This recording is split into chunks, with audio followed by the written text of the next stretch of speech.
സാറിൻ്റെ ജീവിതത്തിൽ അങ്ങോളം ഇങ്ങോളം സാറിൻ്റെ കൂടെ സഞ്ചരിച്ച സാറിൻ്റെ പ്രിയപ്പെട്ട പത്നി, അവരുടെ പങ്കാളിത്തം എന്തായിരുന്നു ജീവിതത്തിൽ? അത് ഞാൻ അതിനകത്ത് എൻ്റെ പുസ്തകത്തിൻ്റെ ഇതിൽ എഴുതിയിട്ടുണ്ട്. അമ്മയിൽ നിന്ന് ഏറ്റുവാങ്ങി എനിക്ക് അങ്ങനെയൊരു പിന്തുണ ഇല്ലായിരുന്നെങ്കിൽ ഒരു പക്ഷേ ഞാൻ ഒന്നും ആകുകയില്ലായിരുന്നു.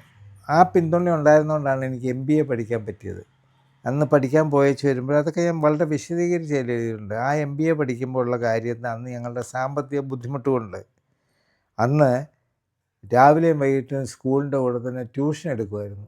അത് എനിക്ക് അത്രയും അറിയത്തില്ലായിരുന്നു. കാരണം ഞാൻ അന്ന് ഈവനിങ് ക്ലാസ് അറ്റൻഡ് ചെയ്തിട്ട് രാവിലെ ട്രെയിനിന് കയറിയിട്ട് ചങ്ങനാശ്ശേരിയിൽ ഇറങ്ങും. അപ്പോഴത്തേക്കും രാവിലെ കുളി കഴിയുമ്പോഴത്തേക്കും രാവിലത്തെ ബ്രേക്ക്ഫാസ്റ്റ്, ഉച്ചയ്ക്കുള്ള ഭക്ഷണം റെഡി, പോരുവാണ്.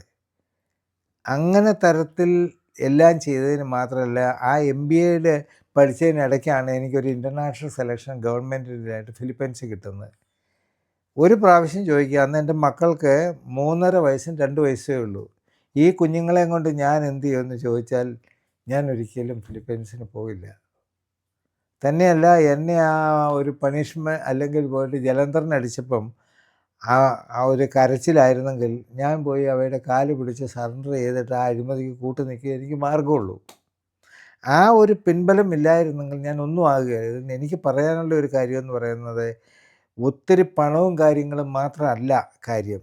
ജീവിതത്തിൽ പറയുകയാണെങ്കിൽ പരസ്പരം അറിഞ്ഞ് ആ ഒരു എന്താ പറയുന്നത്, ഒരൊറ്റ ഞങ്ങൾ പറയുന്ന പോലെ നിങ്ങൾ ഇന്നു മുതൽ മരണം വരെ ഒരു ശരീരവും ഒരു മനസ്സുമാണെന്നുള്ള പ്രതിജ്ഞ ചെയ്യുന്നത്. അത് ചുമ്മാ ഒരു രസത്തിന് ചെയ്യുന്ന പലരും. ഞങ്ങൾ രണ്ടും അതല്ലാതെ ഉണ്ട്. ഇപ്പോഴും വളരെയധികം ബുദ്ധിമുട്ടിലായിരുന്നു ഈയിടെ അസുഖമായി വന്നപ്പോഴും ഒക്കെ ആയിട്ട്. പക്ഷേ അതാണ് ആ ഒരു പിൻബലത്തെപ്പറ്റി പറയുകയാണെങ്കിൽ ഞങ്ങൾക്ക് മാത്രം അറിയാവുന്ന ഒത്തിരി കാര്യങ്ങളുണ്ട്.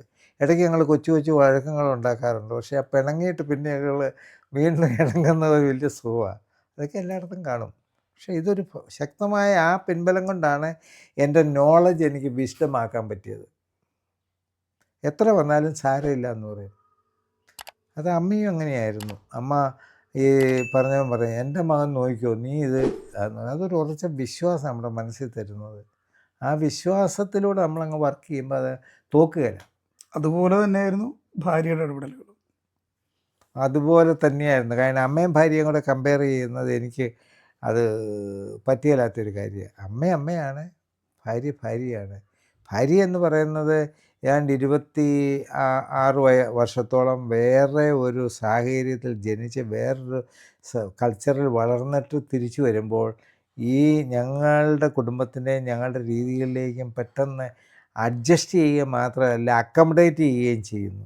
പലതും വേണേൽ അവോയ്ഡ് ചെയ്യുക, ഒന്നും അവോയ്ഡ് ചെയ്തില്ല.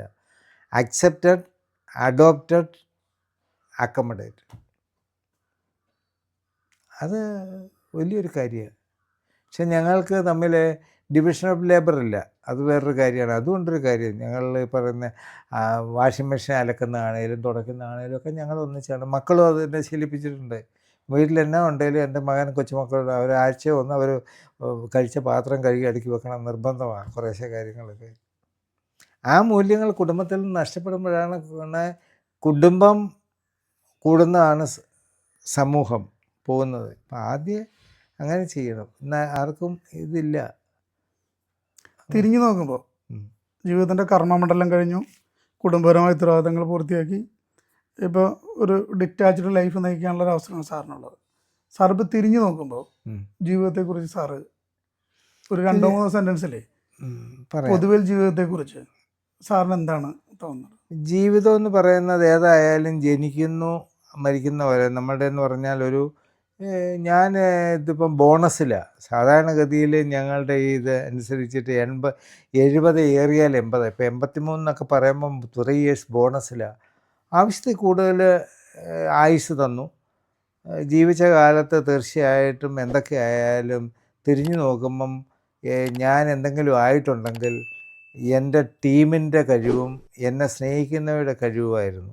അവരെയൊക്കെ പലരെയും പലപ്പോഴും പറയുകയാണെങ്കിൽ റിയാക്ട് ചെയ്തിട്ടുണ്ട്. ഇന്ന് തിരിഞ്ഞു ഓർക്കുമ്പോൾ പറഞ്ഞാൽ എനിക്ക് ഇന്നുള്ള ആ വിവേചനം റിയാക്ട് ചെയ്യരുതെന്നുള്ളത് ഞാൻ നേരത്തെ പഠിച്ചിരുന്നെങ്കിൽ നല്ലതായിരുന്നു ഇപ്പം തോന്നുന്നുണ്ട്.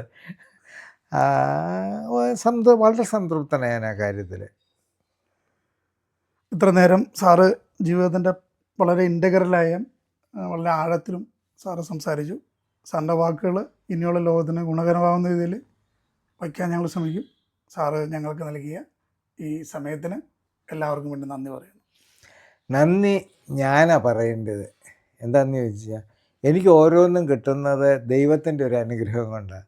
ഞാൻ സ്വപ്നത്തിൽ ഓർത്തില്ല ഒരു വലിയ അന്നത്തെ കേരളത്തെ ഏറ്റവും വലിയ ഹോസ്പിറ്റലിൽ എന്നെ വിളിച്ചതാണ്. അതുപോലെ എന്തെല്ലാം തരത്തിലേക്ക് നോക്കുകയാണെങ്കിൽ റിട്ടയർ ചെയ്ത് കഴിയുമ്പോൾ എല്ലാം ഓരോരോ വലിയ സ്ഥലങ്ങളിലേക്ക് വിളിച്ചേക്കൂ എന്ന് പറഞ്ഞാൽ അത് എനിക്ക് ആ ഒരു നിയോഗം കിട്ടിയ പോലെയാണ്.